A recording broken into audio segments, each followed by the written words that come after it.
नमस्कार दोस्तों, आप सुन रहे हैं हॉरर नाइट की हॉरर स्टोरी, वो भी मेरी जुबानी। दोस्तों, आज की हमारी हॉरर स्टोरी है चीन में रहने वाले राहुल की। वैसे तो आपने बहुत सी भूतिया कहानी सुनी या देखी होगी, मगर मैं आपको जो हॉरर स्टोरी सुनाने जा रहा हूँ उससे आपको डर का एहसास जरूर होगा।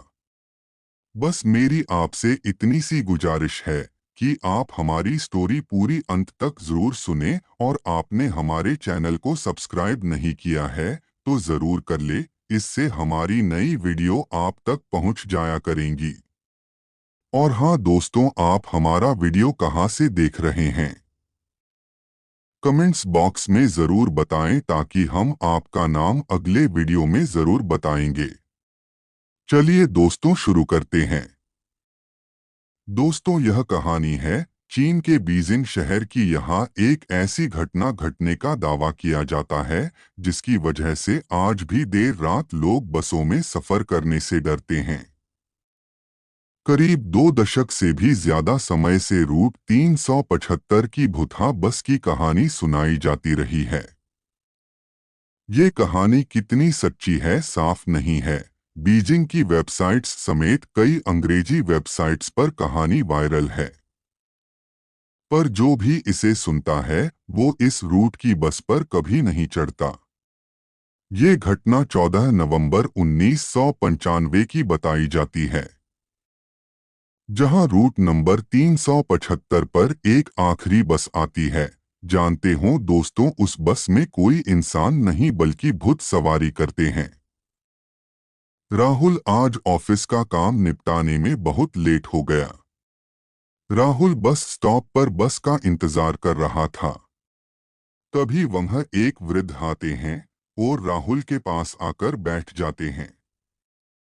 वृद्ध ने पूछा, बेटा कहाँ जाओगे? राहुल ने कहा, अंकल जी 2 स्टॉप छोड़कर आगे तक जाऊंगा। वृद्ध ने हंसकर कहा, अच्छा।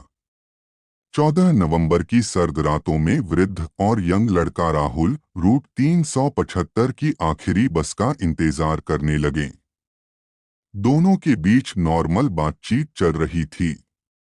ठंड की वजह से सड़क सुनसान हो चली थी और हल्के कोहरे से ढक गई थी। ठीक 11 बजते ही उस रूट की आखिरी बस नजर आती है। राहुल मन ही मन सोचने लगा, आज तो बहुत लेट हो गया। घर माँ इंतजार कर रही होगी। बस स्टॉप पर बस रुकते ही वृद्ध और राहुल बस में चढ़ जाते हैं। बस पूरी तरह खाली होती है। राहुल ने बस में देखा, उसमें ड्राइवर और एक लेडी कंडक्टर के अलावा कोई नहीं होता। वृद्ध राहुल के पीछे से सुनसान बस का नजारा देखते हैं। उन्हें थोड़ा अजीब लगता है। राहुल आगे ड्राइवर की सीट की ओर बैठ जाता है, वृद्ध बीच की ओर, और बस अगले स्टॉप की ओर चल पड़ती है। बस कुछ दूर बढ़ती है। बस सुनसान जंगल के रोड से निकल रही थी। तभी बस अचानक रुकती है। पीछे की ओर बैठे हुए वृद्ध को 3 लोगों की परछाई खिड़की से नजर आती है। 3 लोग बस पर चढ़ जाते हैं। कम रोशनी के कारण वृद्ध को उनका चेहरा ठीक से नजर नहीं आता। बस वो ये देख पाता है कि 2 लोग अपने बीच किसी एक व्यक्ति को सहारा दे रहे हैं।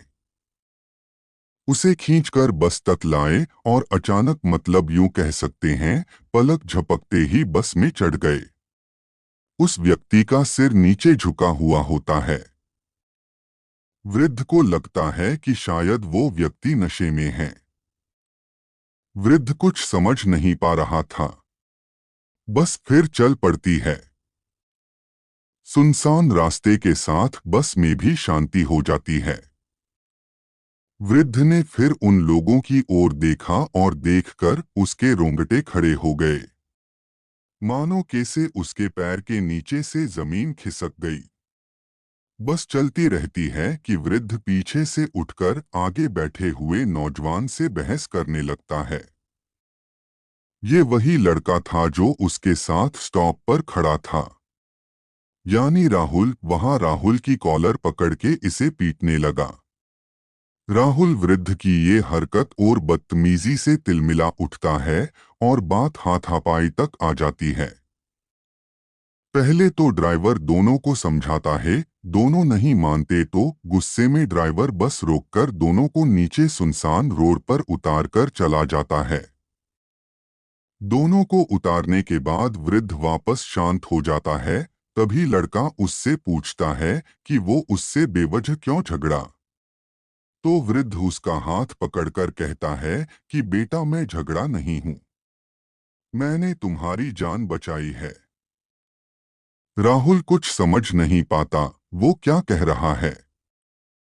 वृद्ध कहता है कि तुमने जिन 3 लोगों को बस चढ़ते देखा था, उनके पैर ही नहीं थे, उनका शरीर हवा में तैर रहा था। ये सुनकर लड़का कांप जाता है। राहुल कहता है, अंकल जी, ये आप क्या कह रहे हो? वृद्ध कहता है, मैं सच कह रहा हूं। उनका चेहरा मानो आधा जला हुआ था, दिखने में बहुत भयानक लग रहे थे। अगर हम थोड़ी देर और रुकते तो पता नहीं बच भी पाते या नहीं। जहां वो उतरे थे, पास ही में वहां पुलिस स्टेशन था। राहुल ने कहा, अंकल जी, बेचारे उस बस ड्राइवर का क्या होगा? चलो हम पुलिस का सहारा लेते हैं। दोनों पास के ही पुलिस स्टेशन तक पैदल पहुंचते हैं और अपने साथ घटी घटना के बारे में बताते हैं। उनकी बात सुनकर पुलिस दोनों को पागल समझने लगती है। दोनों चुपचाप अपने घर निकल जाते हैं। फिर अगले दिन जो अखबार में आता है, उससे पुलिस के होश उड़ जाते हैं। जिस कंपनी की बस इस रूट पर चलती है, उसकी ओर से बस ड्राइवर कंडक्टर समेत गायब हो जाने का दावा किया जाता है। पुलिस आनन फानन में वृद्ध और उस लड़के राहुल को खोजने लगती है, जो देर रात आए थे। दोनों मीडिया को अपनी कहानी बताते हैं कि अगले ही दिन बस का पता चल जाता है। 100 किलोमीटर दूर नदी में मिली बस। पुलिस अगले दिन एक बस एक्सीडेंट की सूचना मिलती है। ये वही बस होती है जिसका जिक्र वृद्ध और उस लड़के राहुल ने किया था। पुलिस की नींद उड़ जाती है।